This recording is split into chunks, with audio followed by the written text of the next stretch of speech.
नमस्कार दोस्तों, सभी को वंदे मातरम।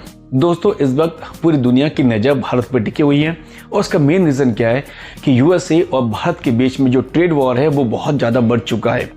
यूएसए ने 1 अगस्त से भारत में 25% टैरिफ लगा दिया है। इस टैरिफ के कई सारे मायने हैं जिनकी पहलू और जिनके जो इफेक्ट हमारे बाजार में किस तरीके से पड़ेंगे, जिसको आगे लेके हम विश्लेषण जरूर करेंगे। लेकिन इससे पहले सभी को ज्ञात था कि भारत के प्रधानमंत्री मिस्टर मोदी और यूएसए के प्रेसिडेंट डोनाल्ड ट्रंप के बीच की दोस्ती बहुत गहरी थी। दोस्ती इतनी गहरी थी कि कई सारे कैंपेन चलाए गए, चाहे इंडिया में चलाए गए, चाहे यूएसए में चलाए गए। हर लोग ये कहते थे कि भारत की विदेश नीति अमेरिका को लेकर बहुत स्ट्रांग है। बट आखिर ऐसा क्या हुआ कि डोनाल्ड ट्रंप ने इंडिया पे 25% का टैरिफ लगाया। उसके बाद इंडिया की इकोनॉमी को डेट इकोनॉमी का, जिसको लेकर भारत के लीडर ऑफ ऑपोजिशंस यानी कि मिस्टर राहुल गांधी ने इस स्टेटमेंट का सपोर्ट किया कि डोनाल्ड ट्रंप ने कहा है कि भारत की इकोनॉमी डेड इकोनॉमी है, उन्होंने इसका सपोर्ट किया। तो दूसरी तरफ उन्हीं के पार्टी के वरिष्ठ लीडर शशि थरूर और राजीव शुक्ला ने डिनाई किया कि भारत की इकोनॉमी ग्रोइंग इकोनॉमी है। तो कुछ लोग कहने लगे अगर भारत की इकोनॉमी डेड इकोनॉमी है तो राहुल गांधी शेयर मार्केट में किस तरीके से पैसे लगा रहे हैं और उससे अर्निंग कर रहे हैं। कई सारे सवाल और जवाब है, कई सारे प्रश्न भी है कि आखिर ऐसा क्यों हो रहा है कि भारत के साथ ये चीजें क्यों लगाई जा रही है। क्योंकि भारत और अमेरिका के जो रिश्ते हैं वो आज से नहीं है। ईस्ट इंडिया कंपनी जब भारत में शासन करती थी तब से यूएसए से हमारा रिश्ता रहा है। यूएसए उस टाइम पर भारत से कपास, मसाले, चने, बहुत सारे जो सामान इंडिया से लेते थे। फिर धीरे धीरे ये ट्रेड जो आगे बढ़ता गया। 1947 की बात करें या फिर 2004, 2005 की बात करें, 2010 की बात करें या प्रेजेंट टाइम की बात करें, यूएसए भारत के साथ एक स्ट्रॉन्ग रिलेशनशिप क्रिएट करने की हमेशा कोशिश की है। लेकिन जिस तरीके से टैरिफ वाली बात हुई है और 1 अगस्त से टैरिफ लग चुका है, जिसको लेकर बाजार में अब हलचल मच चुकी है। दोस्तों, आज की इस वीडियो पे थोड़ा सा जानते हैं कि आखिर इस 25% टैरिफ की कहानी हमारे बाजार में किस तरीके से पड़ सकती है। भारत इस टैरिफ के अगेंस्ट क्या कर सकता है या भारत कहां जाकर इन चीजों के बारे में अपनी शिकायत दर्ज कर सकता है, सारी बातें आज की वीडियो सेशन में जानेंगे। इससे पहले जो इस वीडियो को देख रहे हैं, आपसे रिक्वेस्ट करता हूं कि प्लीज एक बार सब्सक्राइब जरूर कर दें। अगर आपके सब्सक्राइब करेंगे तो हो सकता है ये हमारे लिए बड़े बूस्टर का काम करे। उसके बाद जो है दोस्तों, आगे की आज की जो विश्लेषण है उस पर डिस्कशन करते हैं। दोस्तों, जिस तरीके से यूएसए के प्रेसिडेंट ने भारत पे 25% का टैरिफ लगाया, उसके बाद कई सारे प्रश्न सामने आ रहे हैं। कुछ लोगों का कहना यह भी है कि जब से यूएसए ने भारत को F-35 लाइटिंग का ऑफर दिया था, उसके बाद से भारत का रिस्पांस कुछ अच्छा नहीं रहा। यानी भारत ने सोचा कि इस पर विश्लेषण करेंगे, इसको जांचेंगे, परखेंगे और किस तरीके से इसको परचेस करे या ना करे या किस तरीके से इंडियन एयरफोर्स में शामिल करे, इन बातों का विशेष रूप से ध्यान रखेंगे। यानी हो सकता है कि भारत ने जब इस पर कोई अच्छा रिस्पांस नहीं दिया, दूसरी तरफ हो सकता है कि भारत का झुकाव सुकोई 57E की ओर हो। तो शायद इससे लग रहा है यूएसए को कि टैरिफ लगाना सबसे बेस्ट है और कोई ना कोई रीजन हम दे देंगे कि इन कारणों से हम भारत पे 25% का टैरिफ लगा रहे। क्योंकि यूएसए के प्रेसिडेंट ने कहा है कि भारत जो है जो भी सामान परचेज करता है या बेचता है उस पर बहुत ज़्यादा टैक्स लगाता है, इसलिए हम इंडिया पे 25% का टैरिफ लगाएंगे। जबकि दूसरी बात, पाकिस्तान जो आतंकवाद को प्रायोजित देश है, आतंकवाद को पोषित करता है, आतंकवाद को पालता है, आतंकवाद की जड़ों को मजबूत करता है, पाकिस्तान पर 10% लेस टैरिफ है। यानी 15% का टैरिफ जो है वो पाकिस्तान के ऊपर डोनाल्ड ट्रंप की ओर से लगाया गया। अब तो एक स्टेटमेंट आया है कि इंडिया अगर रशिया से ऑयल परचेस नहीं करता है तो वो पाकिस्तान के साथ ऑयल पर बहुत बड़ा प्रोजेक्ट में काम करेंगे, पाकिस्तान के साथ ऑयल पर कई सारी चीज़ों पे इन्वेस्ट करना चाहते हैं और हो सकता है कि भारत एक टाइम पे पाकिस्तान से ऑयल परचेस करे। ये ऐसा स्टेटमेंट जो है डोनाल्ड ट्रंप के हैं।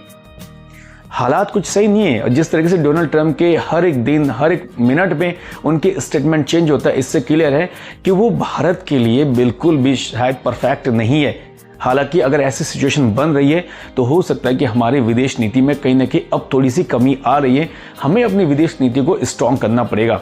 वो जिस तरीके से इनके टैरिफ वाली बात हो रही है और जिस तरीके से ये भारत को एक हिसाब से धमकाने की कोशिश कर रही है इनडायरेक्टली, इससे अब लगता है कि भारत को अपनी विदेश नीति में सुधार करने की बहुत ज़रूरत है।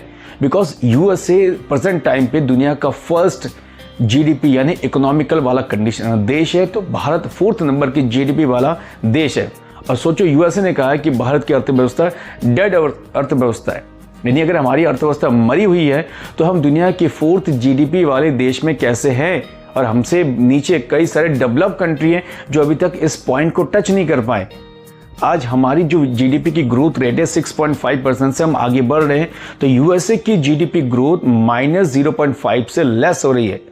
और ऐसे टाइम पे यूएसए के प्रेसिडेंट कहते हैं कि हमारी अर्थव्यवस्था एक मरी हुई अर्थव्यवस्था है और हमारे कुछ लीडर उसको सपोर्ट भी करते हैं। खैर, ये तो राजनीति है, राजनीति में सारी चीज चलेगी, बट फैक्ट्स पे भी बात होनी चाहिए कि आखिर फैक्ट्स क्या है। और जिस हिसाब से फैक्ट्स जो है वो दुनिया भर के हिसाब से फैक्ट्स आ रहे हैं, उसको आप कैसे डिनाई करोगे। दोस्तों, अब थोड़ा जानते हैं कि हालांकि भारत और अमेरिका के बीच में जो व्यापार है वो किस तरीके से हो रहा है। हम कितने अरब डॉलर निर्यात करते हैं और कितने अरब डॉलर से सामान को आयात करते हैं। दोस्तों, अगर यूएसए और इंडिया के बीच में व्यापार की बात करें तो दोनों देशों के बीच का व्यापार अप्रोक्सीमेटली 170 अरब यूएस डॉलर के बराबर है, यानी दोनों देशों से लगभग बराबर ही व्यापार किया जाता है। भारत यूएसए को 86 अरब डॉलर का सामान निर्यात करता है, तो दूसरी तरफ यूएसए से 78 अरब डॉलर का सामान आयात भी करता है। भारत यूएसए को इंजीनियरिंग मशीनरीज की बात करें, इलेक्ट्रॉनिक्स की बात करें, फार्मेसी की बात करें, जेम्स ज्वेलरी की बात करें, ऑयल एंड केमिकल इक्विपमेंट्स की बात करें या फिर टेक्सटाइल की बात करें, लगभग 51% सामान जो है यूएसए को निर्यात करता है।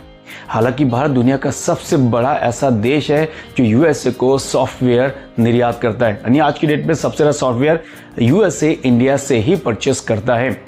तो वहीं दूसरी तरफ अगर आप नजर डालेंगे तो हम यूएसए से लगभग डिफेंस से रिलेटेड जितने इक्विपमेंट्स हैं, जितने न्यू टेक्नोलॉजी इक्विपमेंट्स है, डिफेंस से रिलेटेड जितने छोटे छोटे अगर इक्विपमेंट्स की रिक्वायरमेंट होती है, हाई अपग्रेडेड इक्विपमेंट्स की रिक्वायरमेंट होती है, टेलीकम्युनिकेशंस की बात करें, सर्वर की बात करें, इंटरनेट कम्युनिकेशंस की बात करें या फिर और भी अदर्स थिंग्स की बात करें, ऑयल की बात करें, केमिकल्स की बात करें, कई सारी चीज़ें हम यूएसए से लेते हैं। अब जिस तरीके से हालात बन रहे हैं तो हमें एजुकेशन सिस्टम में नई टेक्नोलॉजी अपग्रेड करना हो, सॉफ्टवेयर लेना हो तो सकता है कि कई सारे मामले में अब हमारे लिए परेशानी साबित हो सकती है। 25% के टैरिफ के बाद अब दोनों देशों के बीच के जो रिश्ते हैं वो फिलहाल कुछ तरीके से स्थिर नहीं है और जिस तरीके से अप एंड डाउन चीज़ें चल रही है उसको देख के हमें कई सारी चीज़ों पे अब इस पर गौर करने की ज़रूरत है। अब दोस्तों, 25% के टैरिफ के साथ सबसे ज़्यादा इसका इफेक्ट जो पड़ेगा हमारे टेक्सटाइल इंडस्ट्री में पड़ेगा, ज्वेलरी इंजीनियरिंग में इन चीज़ों का फर्क पड़ना लाजमी है। हालांकि इस टैरिफ के बाद एमएसएमई के अकॉर्डिंग जिन एंटरप्रेन्योरशिप्स है इन पर भी बहुत ज़्यादा गहरा असर पड़ेगा। रुपए की अगर इसमें गिरावट आएगी तो यकीनन हमारे छोटे छोटे जो उद्योग धंधे हैं इस पर बहुत ज़्यादा इफेक्ट पड़ेगा। इतने सारे इफेक्ट पड़ने के बाद अब सवाल ये आता है कि भारत आखिर क्या कर सकता है और भारत इन सब के बीच में अपनी योजना कैसे दूसरे तरीके से क्रिएट कर सकता है। क्योंकि एक तरफ विपक्ष का आरोप है कि विदेश नीति पूरी रूप से फेल हो चुकी है। जब भारत के प्रधानमंत्री मोदी जी के दोस्त डोनाल्ड ट्रंप इस तरीके से हरकत कर सकते, अमूमन अब दूसरे देश भी इस हरकतों पे सामने आ जाएंगे। हालांकि भारत के पास कुछ ऑप्शंस है कि वो WTO में जाके अपनी शिकायत दर्ज करे कि इस प्रकार की मनमानी नहीं चलेगी। इससे कई सारे इफेक्ट जो है भारत के उद्योग धंधे पर पड़ सकते हैं।